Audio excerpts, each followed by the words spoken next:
When did you realize your ex's generous settlement was actually worth millions? After 18 years of marriage, my husband Keith sat me down last February with divorce papers already signed by his lawyer. I need to focus on my career. You're holding me back. You knew this was coming. This was the man whose medical school loans I paid off, waiting tables at 3 different restaurants. The man whose residency I supported by working double shifts while pregnant. The man who became chief of surgery while I raised our kids alone, missing every recital, every game, every parent-teacher conference. His settlement offer was insulting. The house in Millbrook that his grandmother left him. A 1987 Ford pickup with 200,000 miles, and $800 a month in alimony for 2 years. That's it. Take it or leave it. But that house needs serious work. New roof, new plumbing, probably termites. The foundation's cracked. It's basically a teardown. You're lucky I'm giving you anything. My lawyer said fighting would cost more than I'd gain. Keith had hidden assets well and moved money around for months. His salary was officially reduced on paper. Keith was already with his 26-year-old surgical resident, posting pictures of their weekend trips to vineyards. I was 43 with no career because I'd spent 2 decades being his support system, his secretary, his therapist, his mother. I took the deal. The house was 3 hours from the city, in the middle of nowhere. Built in 1841, according to the crumbling foundation stones. 4 rooms, no insulation, wood stove heating, and mice in the walls. The realtor I called actually laughed. Maybe $60,000 if you're lucky, more likely $40,000 for the land once you demolish. That's generous, honestly. This place is a disaster. But I had nowhere else to go.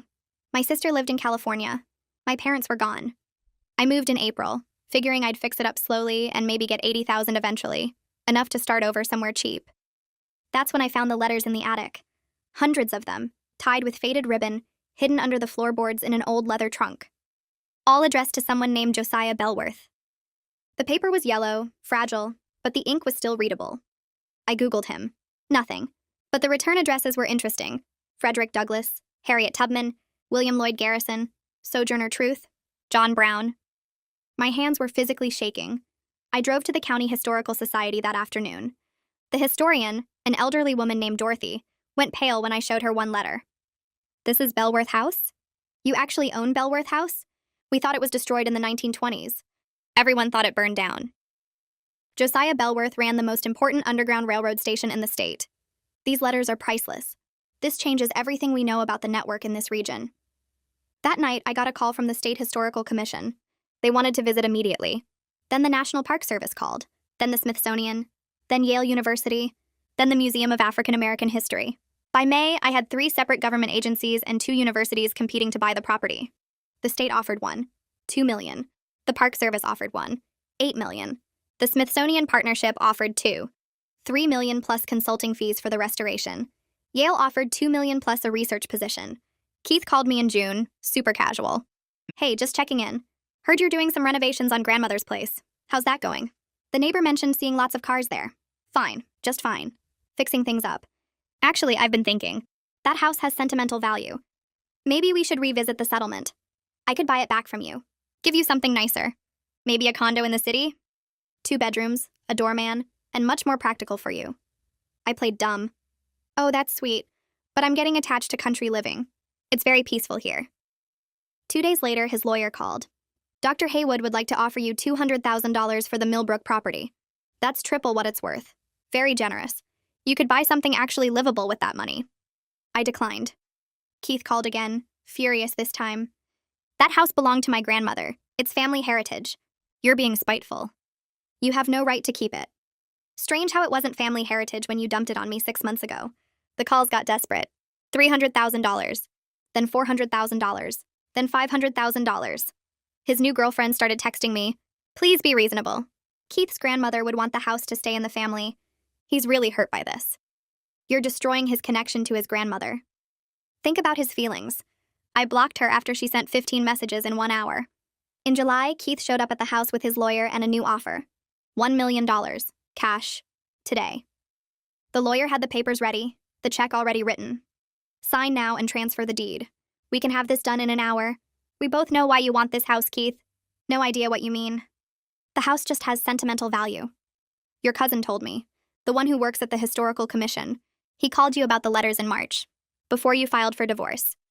You knew exactly what you were giving me. Keith's face went red, then purple. His jaw worked like he was trying to swallow something sharp.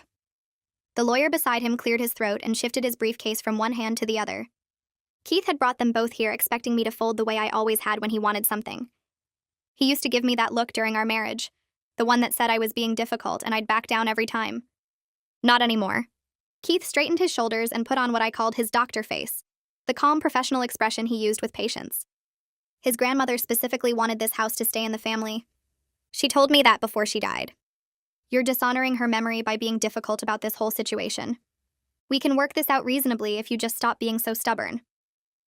I leaned against the doorframe and crossed my arms. Your grandmother left the house to you, not me. You're the one who dumped it on me in the divorce settlement. You stood in your lawyer's office and called it a worthless teardown with termites and a cracked foundation. You said I was lucky you were giving me anything at all. Remember that conversation, Keith? Because I remember every single word. The lawyer jumped in before Keith could respond. Mrs. Haywood, we're here in good faith to reach a reasonable settlement. The property has sentimental value to Dr. Haywood's family, and we believe a fair negotiation can benefit everyone involved. We're prepared to offer very generous terms for the property transfer. I watched Keith's face while his lawyer talked. His left eye was twitching the way it always did when he was stressed. His hands kept clenching and unclenching at his sides. He knew I'd figured it out, and the panic was starting to show through the professional mask. This wasn't about his grandmother or family heritage. This was about millions of dollars he'd tried to steal from me by hiding the truth. They left 20 minutes later with nothing. Keith tried 3 more times to change my mind before his lawyer finally steered him toward the car. I watched them drive away, then went inside and found the business card Dorothy had given me 2 weeks ago. The divorce attorney she'd recommended when I first told her about Keith's sudden interest in buying back the property. I called the number and a woman answered on the second ring. Iris Elliott speaking. I explained the whole situation, starting with the divorce settlement and ending with Keith's $1 million cash offer that afternoon. I told her about finding the letters, the institutions competing to buy the property, and Keith's cousin at the Historical Commission who must have tipped him off. The words came out in a rush. 18 years of supporting Keith's career, and 6 months of watching him try to cheat me out of everything. Iris went completely silent for almost 30 seconds. I thought maybe the call had dropped until she finally spoke. This is one of the most clear-cut cases of divorce fraud I've ever heard. Your ex-husband deliberately concealed the property's true value during your divorce proceedings. That's illegal. That's grounds to reopen the entire settlement and potentially press criminal charges. My hands started shaking. I sat down on the front porch steps because my legs suddenly felt weak. Can we actually do that? Can we reopen the divorce? Iris's voice was steady and professional. We can absolutely do that. But I need you to understand what you're getting into here. Keith will throw everything he has at this to avoid fraud charges and losing his medical license. This won't be quick or easy. Are you ready for a real fight? I thought about the past 18 years. Working 3 waitressing jobs to pay off Keith's medical school loans, working double shifts while pregnant because he needed to focus on his residency, raising our kids alone while he built his career, missing every moment of their childhood because Keith's work always came first, taking care of everything at home so he could become chief of surgery, and then getting handed divorce papers with a settlement designed to leave me with nothing. I spent 18 years fighting Keith's battles while he built his career. I'm ready to fight one for myself now. Iris made a satisfied sound. Good. I'll take your case. I need you to gather every piece of documentation from the divorce proceedings. The property assessment, Keith's financial disclosures, all communication about the settlement. Can you get me those documents by tomorrow? I told her I could. She said she'd start requesting the official records from the court and Keith's lawyer. We talked for another 20 minutes about strategy and what to expect. By the time I hung up, the sun was setting behind the old house and I felt more awake than I had in months. 2 days later, my phone rang while I was sorting through boxes of divorce paperwork in the attic. Keith's name showed on the screen. I almost didn't answer, but then I remembered Iris's instructions about recording everything. I hit record on my phone and answered. Hey. Keith's voice was warm and gentle, the tone he used when he wanted something. I've been thinking about our conversation the other day. We're both being unreasonable about this whole situation. Why don't we talk this through like adults? We could have dinner, just the 2 of us, the way we used to solve problems. No lawyers, no pressure, just 2 people who used to care about each other working things out. The recording app showed the timer ticking up. I kept my voice neutral. All communication needs to go through our lawyers now, Keith. That's how this works. The warmth disappeared from his voice instantly. You're making a huge mistake. You have no idea what you're getting into here. My legal team will bury you in paperwork and fees. You'll spend everything you have just fighting me and you'll still lose. Take the settlement offer while it's still on the table. I hung up and sent the recording to Iris immediately. She called back 5 minutes later and said it was perfect. Keith threatening me outside of legal channels was exactly the kind of thing that would look bad in court. Iris filed the motion to reopen the divorce settlement 3 days later. The filing was 30 pages long and included everything. Keith's cousin's employment at the Historical Commission. The timeline of when Keith knew about the letters versus when he pushed through the divorce. The property's current appraised value compared to what Keith claimed it was worth. Documentation of every offer Keith had made to buy back the property. The recording of Keith's threatening phone call. Keith's lawyer filed an emergency response motion the next morning. I read it in Iris's office while she made notes on a legal pad. Their argument was that the house was always intended as family property, that the divorce settlement was fair based on the structure's condition, and that any increased value came from my discovery of the letters, not from Keith's prior knowledge.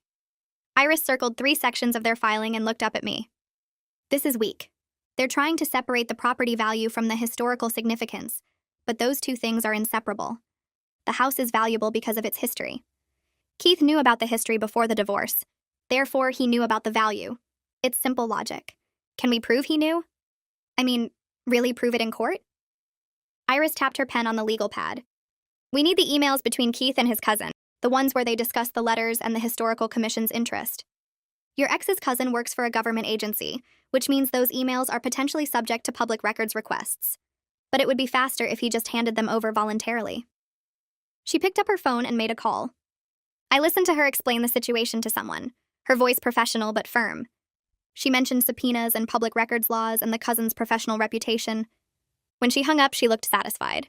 He'll provide the emails by end of business tomorrow. He doesn't want to get dragged into this mess. The emails arrived as promised. Iris and I spent an entire afternoon going through them in her office. The first one was dated March 15th, 2 months before my divorce was finalized in May. Keith's cousin had sent him a message about a property inquiry the Historical Commission had received regarding old houses in the Millbrook area, specifically properties with connections to the Underground Railroad. Keith's response was careful, but clear. He asked if the commission had any information about his grandmother's old house on Belworth Road. His cousin wrote back 3 days later with details about Josiah Belworth and the significance of the property. The emails continued for weeks, with Keith asking questions about property values and historical designations, and whether the commission planned to pursue acquisition. The last email was dated April 28th, 5 days before Keith handed me the divorce papers. His cousin wrote that the commission was definitely interested in the Belworth property and would likely make an offer once they completed their research. Keith's response was just 2 words. Good to know. Iris made copies of everything and added them to our case file. This is exactly what we needed. Keith knew the property was historically significant in March. He knew institutions would want to buy it. And he deliberately gave it to you in the settlement while claiming it was worthless. That's fraud. Clear, documented, provable fraud. The court filing landed like a bomb. Within 24 hours, my phone started ringing off the hook. First up was Clifford from the National Park Service. He had that careful government voice, polite but direct. He asked about my timeline for deciding on their offer. I explained the whole mess with Keith and the fraud case. Clifford barely paused before saying they'd dealt with property disputes before and could wait for things to shake out. Then he added something that made my stomach drop. Other institutions might not be as patient. They had budgets and deadlines. If I took too long, some of these offers might disappear. I thanked him and hung up, feeling the pressure ratchet up another notch. 2 days later, Valerie from the Smithsonian called. She got straight to business. The partnership was revising their offer to $2. $5 million plus a 5-year consulting contract worth $150,000 annually. I did the math in my head. That was $3. $25 million total. She said they were very motivated to lock this down before a competitor institution swooped in. The way she said competitor made it clear this wasn't just about history anymore. These organizations were in a bidding war, and I was sitting on the prize. Keith's girlfriend must have been watching my social media like a hawk, because the next thing I knew, she launched a full campaign against me. She posted old photos of Keith with his grandmother at Belworth House, pictures I'd never even seen during our marriage. The captions painted me as a gold digger trying to steal Keith's family heritage. She wrote these long, emotional posts about how I never cared about the property until it was worth money. How I was destroying Keith's connection to his grandmother's memory. How I was being cruel and spiteful. The posts got shared in medical community groups, local community pages, everywhere. For about 36 hours, I watched my name get dragged through the mud by people who didn't know me and didn't care about the truth. Then the tide turned. Keith's former colleagues started commenting. One surgeon wrote about how Keith used to complain constantly about the worthless dump his grandmother stuck him with. Another shared a story about Keith trying to sell the property for scrap value years ago. A nurse mentioned hearing Keith say he wished the house would just burn down, so he could collect insurance. Every comment included screenshots of old texts and emails where Keith had trash-talked the property. His girlfriend's campaign backfired spectacularly. Iris called me that afternoon, barely containing her excitement. She'd been screenshotting everything, building a file that showed Keith's true feelings about the house before he knew its value. This was gold for our case.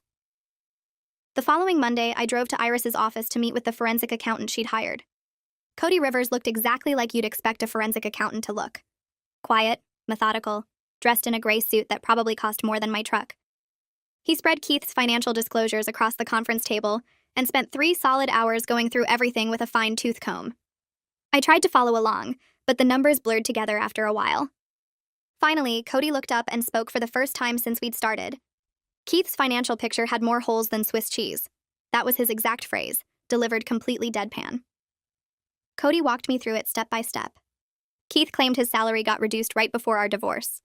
The hospital records told a different story. Keith actually received a huge raise 6 months before he filed the papers.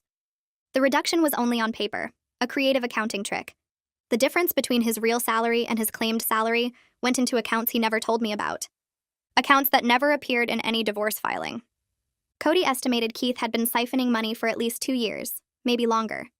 Every month, moving chunks of cash into hidden places while I balanced our household budget and wondered why we always seemed broke despite his big surgeon salary. The really bad part came next. Cody found 3 separate investment accounts Keith opened during our marriage, all in Keith's name only, all funded with money that should have been marital property. The accounts held stocks, bonds, mutual funds. Cody added up the totals.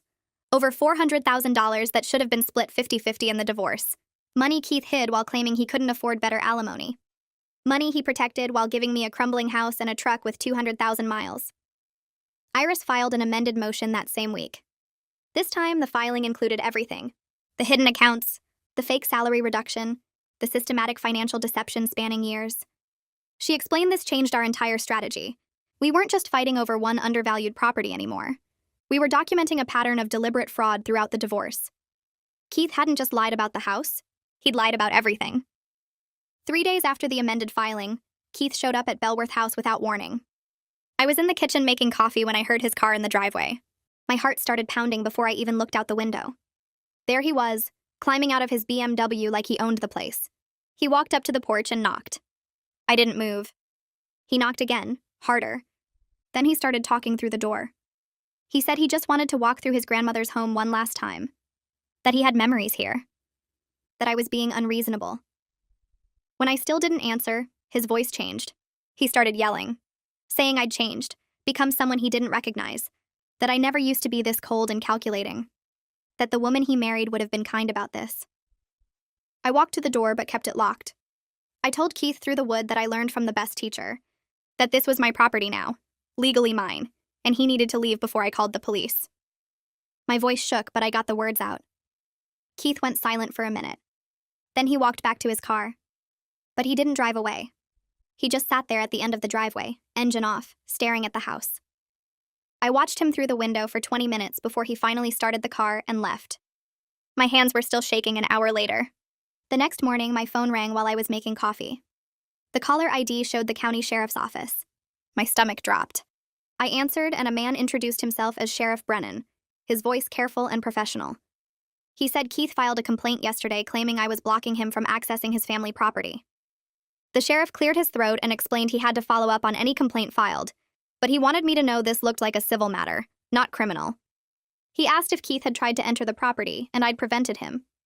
I told the sheriff about Keith showing up without warning, demanding to walk through the house and sitting in his car at the end of my driveway for 20 minutes after I refused.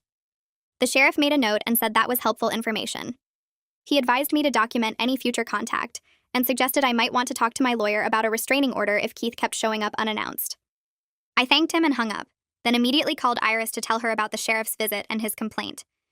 She wasn't surprised and said this was typical Keith, trying to use every avenue to pressure me. She added the complaint to our file as more evidence of his harassment. 3 days later, Dorothy called from the Historical Society. Her voice bubbled with excitement as she asked if I'd be willing to speak at a regional preservation conference in 2 weeks.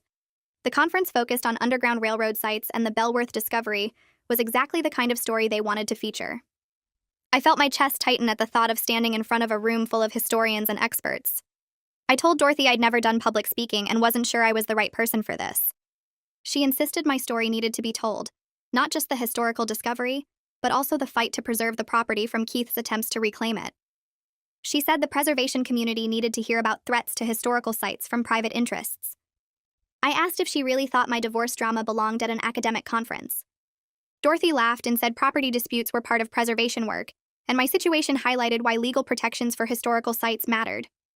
I finally agreed, my voice shaking slightly, and Dorothy promised to help me prepare my talk. The conference took place at a university 2 hours away. I drove there on a Saturday morning, my prepared notes sitting on the passenger seat. Dorothy met me in the lobby and walked me through the schedule. My talk was scheduled for early afternoon in a medium-sized room. When the time came, I stood at the podium looking out at maybe 60 people, historians and preservationists and university professors. I started by explaining how I found the letters in the attic, how Dorothy identified their significance, and how the discovery changed everything I knew about the property. Then I talked about Keith giving me the house in our divorce settlement while calling it worthless, and how he tried to buy it back once he learned about the letters. The room went completely silent. When I finished, hands shot up immediately. A woman in the front row asked if Keith knew about the historical value before the divorce was finalized. I said yes. His cousin at the Historical Commission told him in March, 2 months before our divorce. A man near the back stood up and said what Keith did was fraud, plain and simple, and he'd be happy to serve as an expert witness about the property's historical significance and value. Several other people nodded and offered the same. A professor from a state university said she specialized in property law and preservation cases, and she'd provide testimony about how Keith deliberately concealed material information during divorce proceedings. I wrote down names and contact information, overwhelmed by the support from people I'd just met. After my talk, a woman approached me near the refreshment table. She introduced herself as a journalist for a history magazine that covered preservation issues and significant historical discoveries. She said she wanted to write a feature story about the Bellworth letters and the legal battle surrounding the property. She asked if I'd be willing to do an interview, maybe let her photographer take pictures of the house and some of the letters. I told her I'd need to check with my lawyer first. She handed me her business card and said to call her whenever I was ready, that this story deserved to be told widely. I thanked her and put the card in my pocket. That evening, I called Iris and told her about the journalist's request. Iris was quiet for a moment, then said we should wait until after the court hearing to do any press interviews. She explained that anything I said publicly could be used against me in court, and Keith's lawyer would absolutely twist my words to make me look bad. She promised that once the hearing was over, I could do all the interviews I wanted. On Monday morning, I found a certified letter in my mailbox. The return address showed Keith's lawyer's office. My hands shook as I opened it. The letter threatened to sue me for defamation if I continued spreading false narratives about Keith's knowledge of the property value. It claimed I was damaging Keith's professional reputation by making baseless accusations of fraud and deception. The letter demanded I immediately stop making public statements about the divorce proceedings and the property dispute. I took a picture of the letter and sent it to Iris. She called me back within an hour, her voice sharp with anger. She said Keith's lawyer was bluffing, trying to scare me into silence. Iris explained that truth is an absolute defense against defamation claims, and we had documentation proving every single thing I'd said about Keith's knowledge and actions. She said she'd send a response letter making it clear we weren't backing down, and we had evidence to support all our claims. She also said this threat letter was actually helpful, because it showed Keith was getting desperate and worried about public opinion. 2 days later, I found an envelope in my mailbox with no return address. Inside were printed screenshots of my social media posts from the past month. Someone had been monitoring my online activity, saving posts about the house renovation, the historical society visits, and general updates about my life. Nothing sensitive or private, but the fact that someone was tracking me this closely made my skin crawl. I called Iris immediately, and she said to save the envelope and screenshots as evidence of harassment. She asked if I'd posted anything about the legal case on social media. I said no, I'd been careful about that. She advised me to make all my accounts private and to stop posting anything related to the property or the divorce. I spent that evening going through all my social media settings, making everything private and blocking Keith, his girlfriend, and anyone I thought might be feeding them information. The whole situation felt increasingly creepy and invasive. The next morning, Valerie from the Smithsonian called. She said their legal team had reviewed the divorce fraud case and the ongoing litigation. I held my breath, expecting her to say they were pulling their offer. Instead, Valerie said they were still fully committed to the partnership regardless of the outcome. She explained that institutions deal with complicated property histories all the time, and this situation wouldn't affect their offer or their plans for the site. She said the Smithsonian had lawyers who specialized in property acquisitions with legal complications, and they were prepared to work through whatever challenges came up. I felt relief flood through me. I'd been worried that Keith's legal tactics would scare away the institutions interested in the property. Valerie said to keep them updated on the timeline, but they were patient and understood these things took time to resolve properly. That afternoon, Iris called with a court date. The hearing to reopen the divorce settlement was scheduled for late August, about 6 weeks away. She said we needed to prepare thoroughly because Keith's lawyer would try to paint me as vindictive and opportunistic, rather than focusing on Keith's deception. She explained their strategy would be to claim I was just angry about the divorce and trying to punish Keith by refusing to let go of his grandmother's house. They'd argue I was taking advantage of a lucky discovery to hurt him financially and professionally. Iris said we needed to stay focused on the facts, the timeline, and the documented evidence of Keith's knowledge and deception. She scheduled several prep sessions over the next few weeks to go over my testimony and practice handling hostile questions from Keith's lawyer. The same week, Keith's girlfriend posted a long essay on social media about the challenges of dating a man going through a difficult divorce. She didn't name me directly, but the details made it obvious who she meant. Requested Reads is on Spotify now. Check out link in the description or comments. She wrote about manipulative ex-wives who can't accept that their marriages are over, who use children and property as weapons, who make everything harder out of spite. She described how hard Keith worked, how dedicated he was to his patients, how much he'd sacrificed in his marriage. The post painted me as the villain in their love story. I didn't respond or engage, but other people did. The comment section filled up fast. Multiple people pointed out that she started dating Keith while he was still married, that she was the other woman, not some innocent victim. Someone dug up the timeline and posted that Keith filed for divorce right after starting his relationship with her. Others called her out for posting about private legal matters publicly.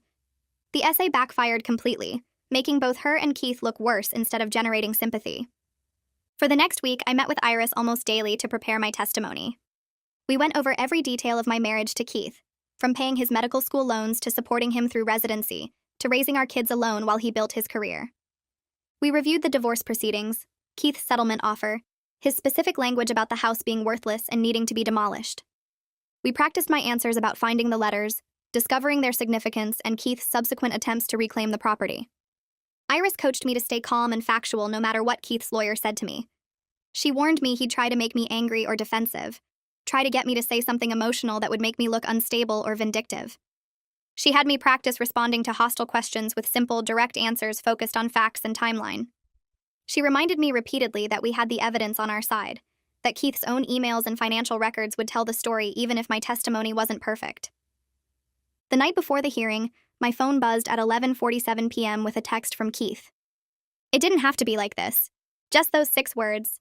No explanation, no context.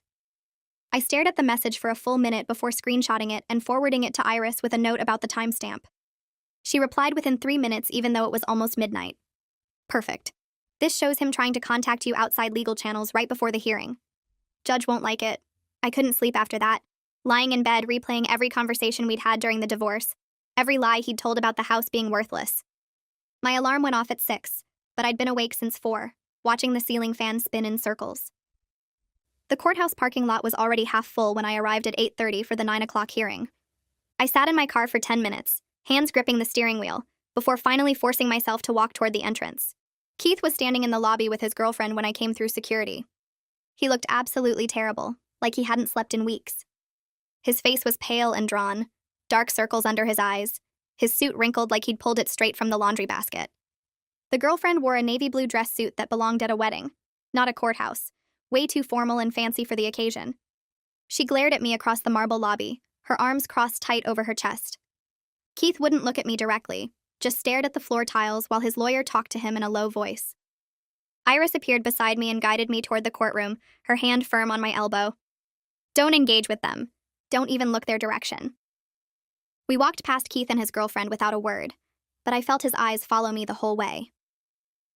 Inside the courtroom, Keith's lawyer stood up first when the judge called the case. He was older, probably 60, with gray hair slicked back and an expensive watch. The property was fairly valued based on its condition at the time of divorce. My client's ex-wife got lucky with a historical discovery, but that doesn't mean the original settlement was unfair. Any increase in value is due to her discovery, not my client's prior knowledge. He held up the original property assessment showing the house needed major repairs. The emails between Dr. Haywood and his cousin were just casual family conversation, nothing more. Two family members discussing local history doesn't constitute evidence of deliberate deception. He went on for 15 minutes, making Keith sound like a generous man who gave his ex-wife property out of kindness, only to have her turn around and accuse him of fraud when she got lucky. Iris stood up next, and I watched her transform from the friendly woman who'd coached me through testimony prep into something sharp and precise. She pulled out a timeline printed on poster board and set it on an easel facing the judge. March 15th, Dr. Haywood's cousin at the Historical Commission contacts him about properties in the Millbrook region with potential Underground Railroad connections. March 22nd, Dr. Haywood begins moving assets into undisclosed accounts. April 3rd, Dr. Haywood files for divorce. May 1st, divorce is finalized with the Millbrook property going to my client. May 8th, my client discovers the Bellworth letters. She walked the judge through each date, showing Keith's sudden urgency to finalize the divorce right after his cousin's call. His failure to disclose the Historical Commission's interest in properties in that specific region. His deliberate misrepresentation of the property as a teardown. She had copies of the emails between Keith and his cousin, with certain phrases highlighted in yellow. This property could be significant. You should look into it before you do anything with it. Keith's response. Thanks for the heads up. I'll handle it. Iris let those words hang in the air for a moment before sitting down. The judge called me to testify next, and my legs felt shaky walking to the witness stand. Iris asked me to describe Keith's specific language during the settlement negotiations. I took a breath and focused on the facts like we'd practiced. He told me the house was basically a teardown, that it needed a new roof, new plumbing, probably had termites. He said the foundation was cracked and I was lucky he was giving me anything. He pushed me to take the house instead of other assets, said it was more than I deserved after holding him back all those years. The judge wrote notes the entire time I talked, her pen moving fast across the legal pad. Iris asked about Keith's behavior after I discovered the letters. He called offering to buy the property back, starting at $200,000 and going up to $1 million. He showed up at my house with his lawyer and a check already written. He said the house had sentimental value, but during the divorce he called it a worthless dump his grandmother had stuck him with. The judge kept writing, occasionally looking up at me with an expression I couldn't read. Keith took the stand after me, and his lawyer had him tell the story about his grandmother, how much the house meant to their family. My grandmother raised me in that house during summers. It has deep sentimental value that goes beyond money. I just wanted to keep it in the family. His voice cracked a little, playing the emotional card. But then Iris stood up for cross-examination and everything fell apart. When exactly did you learn about the historical significance of the property? Keith hesitated. After the divorce was final. When my ex-wife discovered the letters. Iris pulled out the emails with his cousin. So your cousin didn't mention anything about Underground Railroad properties in March? Keith's face flushed red. That was just general conversation. We talk about history sometimes. But you responded saying you'd handle it, correct? What did you mean by that? Keith stammered, contradicting himself. I meant I'd look into the property history. Or maybe I meant I'd take care of the house repairs. I don't remember exactly. Iris kept pushing, asking about specific dates, specific conversations, and Keith kept changing his answers, digging himself deeper with each response.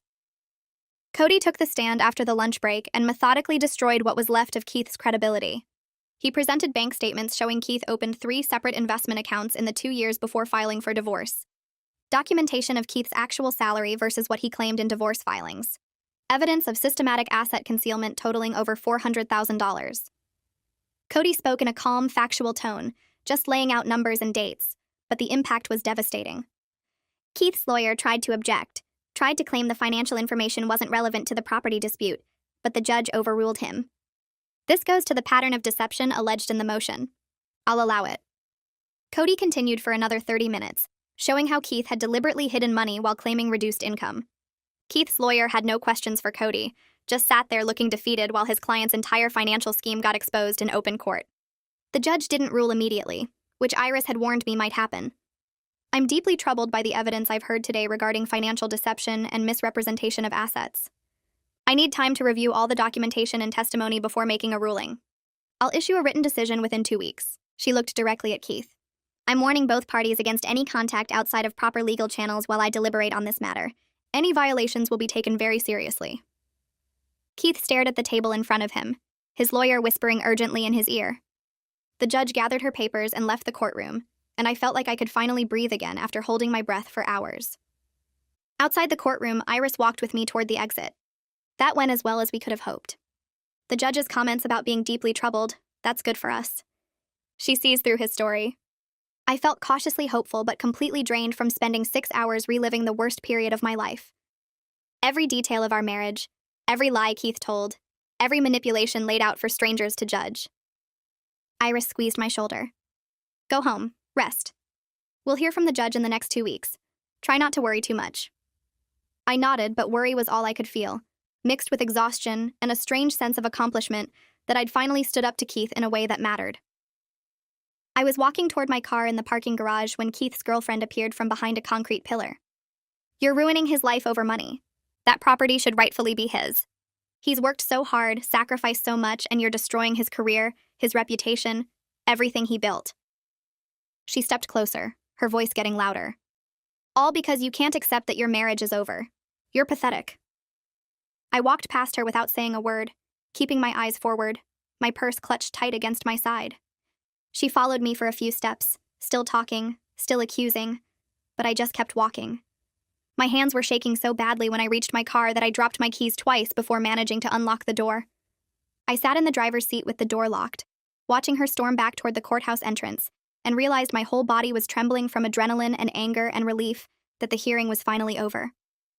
I drove back to Belworth House in a daze, my mind replaying the confrontation in the parking garage over and over.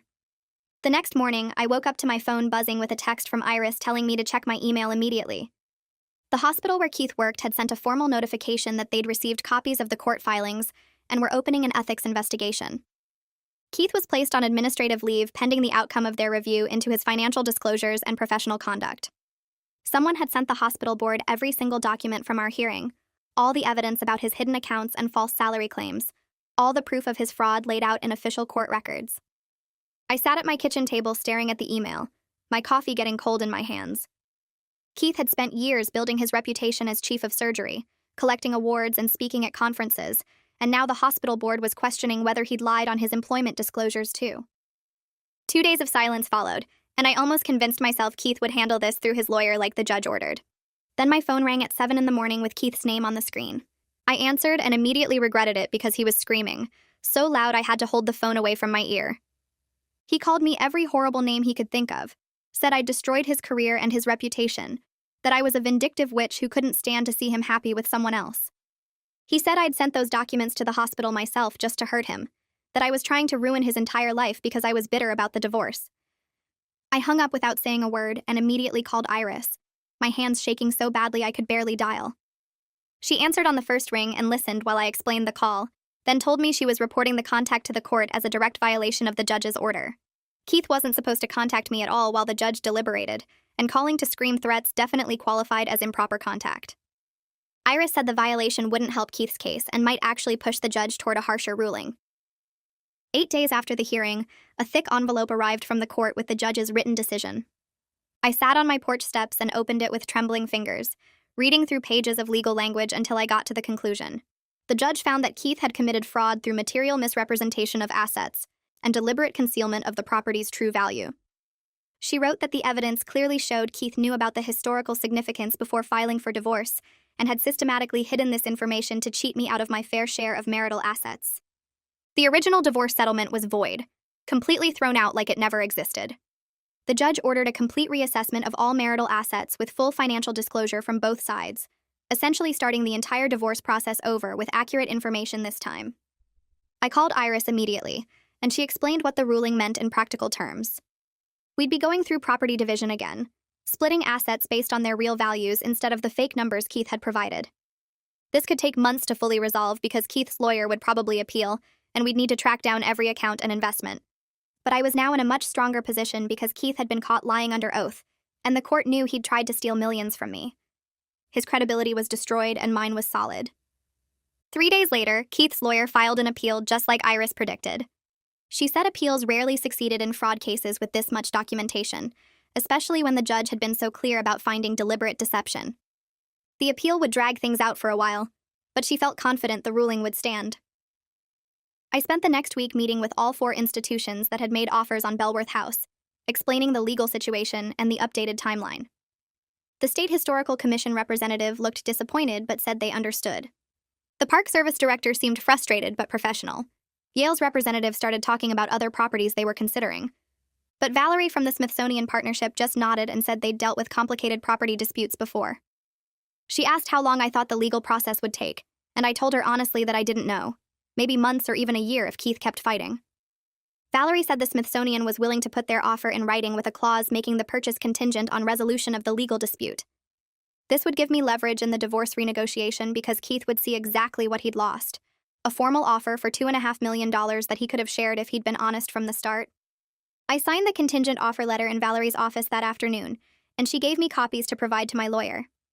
The new divorce negotiations began in early September, with both sides required to provide complete financial disclosure. Keith's lawyer showed up with boxes of documents, bank statements, and investment records and tax returns that should have been provided during our original divorce. Cody spent 2 weeks going through everything, creating spreadsheets that showed exactly where Keith had hidden money and how much he actually earned. The numbers were staggering when laid out honestly. Keith owed me half of the hidden accounts, over $200,000 that should have been split during the divorce. He owed me compensation for deliberately undervaluing Belworth House, which was now worth at least $2 million based on institutional offers. His lawyer knew they had zero leverage because the judge had already ruled that Keith committed fraud. In mid-September, Keith's lawyer called Iris with a settlement offer. Keith would pay me $1.8 million total, giving up all claims to Belworth House forever, and splitting the hidden accounts 50-50 like he should have done originally. Iris said it was a strong offer that would avoid years of appeals and litigation, that fighting for more might cost me time and legal fees without guaranteeing a better outcome. I thought about it for 2 days, running the numbers and imagining different scenarios. The money would give me financial security I'd never had before, enough to start over completely and build whatever life I wanted. But I needed one more thing that money couldn't buy. I told Iris I'd accept the settlement with one condition added. Keith had to sign a statement acknowledging his fraud, admitting he deliberately concealed the property's value and hid marital assets during our divorce. And he had to agree in writing to never contact me again outside of absolute legal necessity. His lawyer called back within an hour, saying Keith refused to sign any statement that admitted wrongdoing. Iris calmly explained that we'd see him in court then, and the appeal process would keep his ethics investigation open at the hospital for at least another year. 20 minutes later, the lawyer called back and said Keith agreed to both conditions. He'd signed the acknowledgement and the no-contact agreement, probably because his medical career couldn't survive another year of investigation and bad publicity. We finalized the settlement agreement on a cold morning in late September, meeting in a conference room with both lawyers present. Keith looked terrible, like he'd aged 5 years and 6 months. He signed every page without looking at me once, his pen scratching across the acknowledgement of fraud with visible anger in every stroke. When he finished, he stood up and walked out without a word, and I realized I'd probably never see him again. The feeling was overwhelming relief mixed with something that felt like freedom. The hospital board's decision came through 3 weeks later, in a formal letter that Keith's lawyer forwarded to Iris. Keith would keep his position as chief of surgery, but faced mandatory ethics training and 2 years of probation, where any financial irregularities would result in immediate termination. The letter outlined specific violations related to his divorce disclosures and the deliberate misrepresentation of assets during legal proceedings. His colleagues would know about the probation, the training requirements, the ethics violations that led to this outcome. I read the letter twice and felt nothing except mild satisfaction that his actions finally caught up with him in a way that actually mattered. The Smithsonian paperwork took another month to finalize because their legal department wanted every detail documented and verified. Valerie walked me through page after page of contracts, preservation agreements, consulting terms, and payment schedules. The sale price landed at $2.5 million with the consulting contract starting immediately at $30,000 annually for 5 years. I signed everything in Valerie's office while Dorothy sat beside me as a witness, both of us grinning like idiots because this actually happened. The wire transfer hit my account 2 days later, and I stared at the balance for 10 minutes straight, unable to process that this money was real and mine. Dorothy called me the following week asking if I wanted to help catalog the letters as part of my consulting work. We met at the Historical Society where she'd set up a proper archival workspace with climate-controlled storage and white cotton gloves for handling the documents. Each letter needed careful documentation, photographing, transcription, and cross-referencing with known Underground Railroad records. The work required patience and attention to detail that reminded me of the nursing prerequisites I'd taken before Keith convinced me to drop out and support his career instead. Dorothy explained the historical significance of each correspondent, the coded language they used, the networks they built to move people north to freedom. I found myself arriving early and staying late, absorbed in these voices from the past who risked everything to help others. Dorothy mentioned during one of our sessions that she'd heard through her network at the hospital that Keith's girlfriend had ended things. Apparently, the surgical resident decided that dating a man under ethics investigation with serious financial problems wasn't the career move she'd imagined when she started seeing the successful chief of surgery. Keith was back to eating lunch alone in his office, according to Dorothy's source. No more weekend vineyard trips posted on social media. No more young girlfriend making him feel important and desired.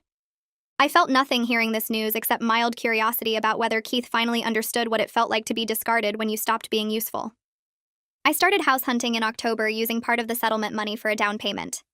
The real estate agent showed me a small ranch house 15 minutes from the Historical Society, far enough from the city that I'd never accidentally run into Keith at a restaurant or grocery store. The house had 3 bedrooms, updated kitchen and bathrooms, central heating and air conditioning, and a fenced backyard with actual grass instead of mud and mice. Everything worked properly without needing repairs or renovations or emergency fixes. I made an offer that afternoon and closed 3 weeks later, moving in with furniture I picked out myself instead of hand-me-downs from Keith's family or cheap pieces we'd bought together decades ago. The Smithsonian scheduled a press conference for mid-November to announce the acquisition and unveil some of the letters to the public. Valerie asked me to attend as a consulting historian and answer questions about the discovery process. I bought a professional outfit that actually fit properly and practiced talking points with Dorothy until I felt confident I wouldn't freeze up in front of cameras. The conference took place at a museum in the city with reporters from history publications, local news stations, and preservation organizations. I stood next to Valerie while she explained the significance of the find, then answered questions about discovering the letters and recognizing their importance.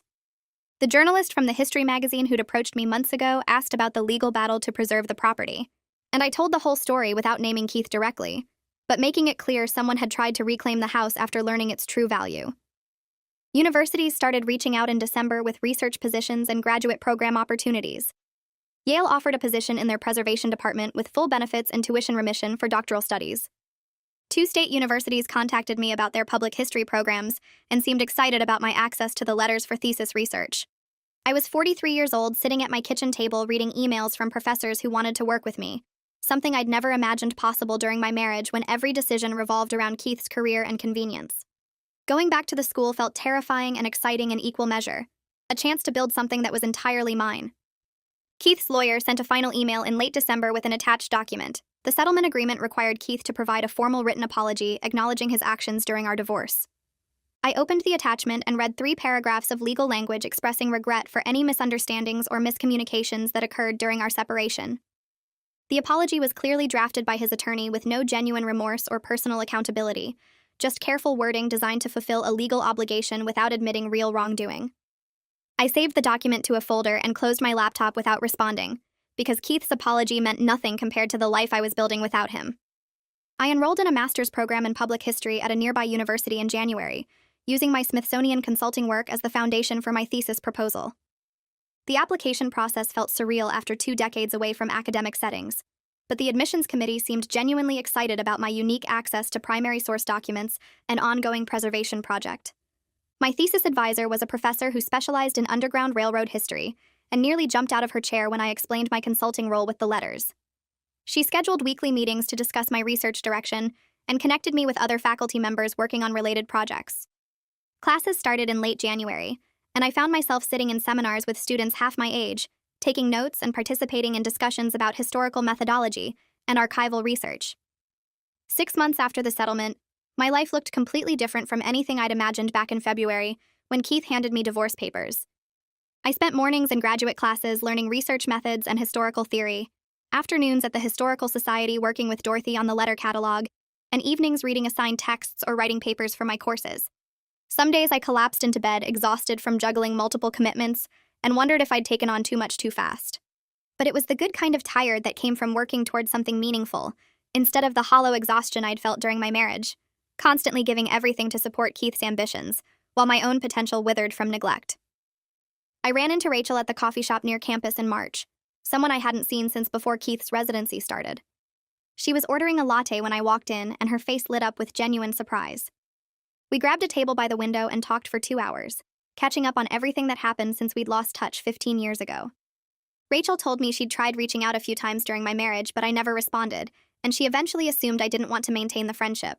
I apologized and explained how Keith's career had consumed everything, how I'd gradually stopped answering calls and texts from anyone who wasn't directly useful to his professional advancement. Rachel admitted she'd always thought Keith took advantage of me, but didn't know how to say it without sounding judgmental or interfering in my marriage. She mentioned running into Keith's mother once at a hospital fundraiser, and his mother had complained about how demanding Keith was, how nothing anyone did was ever good enough for him. The conversation felt like opening a window in a stuffy room, letting fresh air clear out years of isolation. Rachel introduced me to two other friends from our old group, women I'd completely lost contact with during the years I spent supporting Keith's ambitions.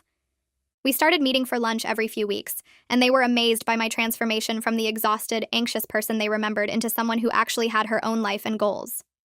One of them, Jennifer, confessed she'd attended Keith's hospital fundraisers a few times, and watched how he treated me in public, how he'd interrupt me mid-sentence or correct me in front of other people, and she'd wanted to shake me and tell me to leave him. But she worried I'd cut her off completely if she criticized my marriage, so she stayed silent and felt guilty about it for years.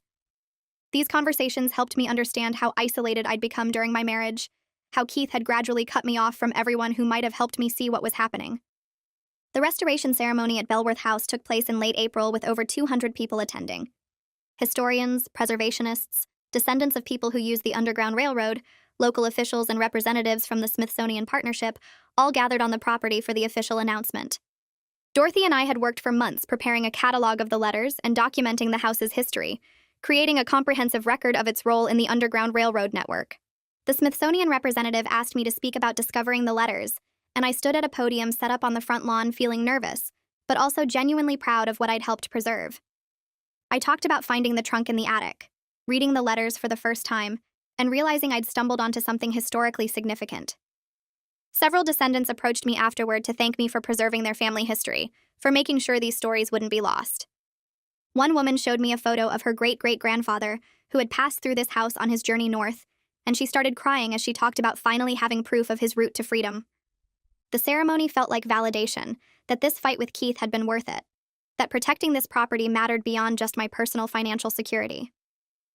Dorothy squeezed my hand during the speeches and whispered that I'd done something important, something that would matter to people for generations. The local newspaper ran a front-page story about the ceremony with a photo of me standing in front of the house, and several colleagues from my graduate program texted congratulations. A year after the settlement, I was sitting in my small house near the Historical Society working on my thesis when I realized I'd built a life I actually wanted to live. I had graduate classes that challenged me intellectually, consulting work that felt meaningful, and a growing community of colleagues and friends who valued my contributions. The financial security from the settlement and property sale meant I could focus on my education and career development without constant worry about money. I'd published 2 papers about the Bellworth letters in academic journals, presented at 3 conferences, and been invited to contribute to a book about Underground Railroad sites. My thesis advisor told me my work was genuinely advancing the field's understanding of the network in this region, and several universities had already expressed interest in hiring me after graduation. Keith's attempt to cheat me out of the property had ultimately freed me from a marriage where I was never valued, where my only purpose was supporting his ambitions, while my own potential were ignored. I thought about the woman I'd been a year ago, accepting an insulting settlement because I believed I had no other options and barely recognized her. That version of me had been so beaten down by years of emotional neglect that she couldn't imagine fighting back or demanding better treatment. The person I'd become over the past year knew her worth and refused to accept less than she deserved. I was building a life entirely my own, not in service to someone else's ambitions or career goals.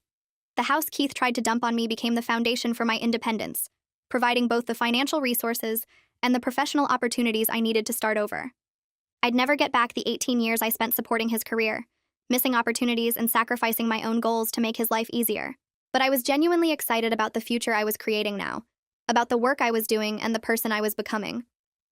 My graduate advisor mentioned a tenure-track position opening up at a nearby university that would be perfect for my research focus, and I was planning to apply. Dorothy and I were discussing a joint project documenting other Underground Railroad sites in the region, potentially expanding the research beyond just Bellworth House. I'd reconnected with old friends, made new ones through my academic work, and built a support system that actually supported me instead of draining my energy. Some mornings I woke up and had to remind myself this was really my life now, that I'd actually escaped the marriage that had trapped me for so long.